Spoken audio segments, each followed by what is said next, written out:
Pastor Michael ఆ రోజు అనుకోకుండా వేరొక ప్రాంతంలో సువార్త సభ నిమిత్తం తన బైక్పై ఒక్కడే ఒంటరిగా ప్రయాణమయ్యాడు. అప్పుడు సమయం రాత్రి 11 గంటలు అవుతుంది. అది హైవే, వాహనాలతో రద్దీగా ఉంటుంది.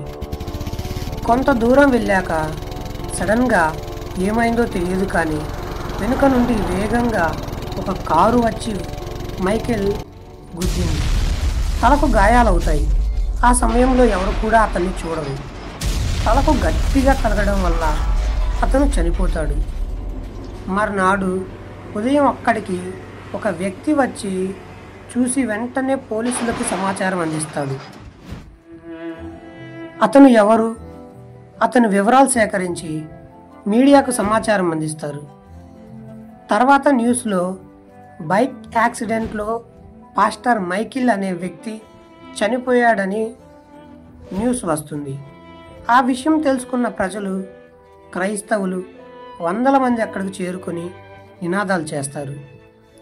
కానీ అక్కడ పరిస్థితి గమనించిన ప్రజలు అది యాక్సిడెంట్ కాదు, ఎవరో కావాలనే మైకేల్ను చంపి ఇక్కడ పడేశారని వారు అనుమానం వ్యక్తం చేస్తారు.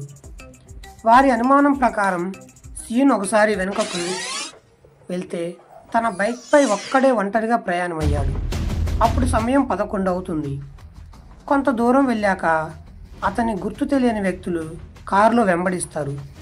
తర్వాత అతని బైక్ని క్రాచ్ చేసి వాళ్ళ దగ్గరున్న కర్రలతో, రాడ్లతో మైకేల్ను కొట్టి పడేస్తారు.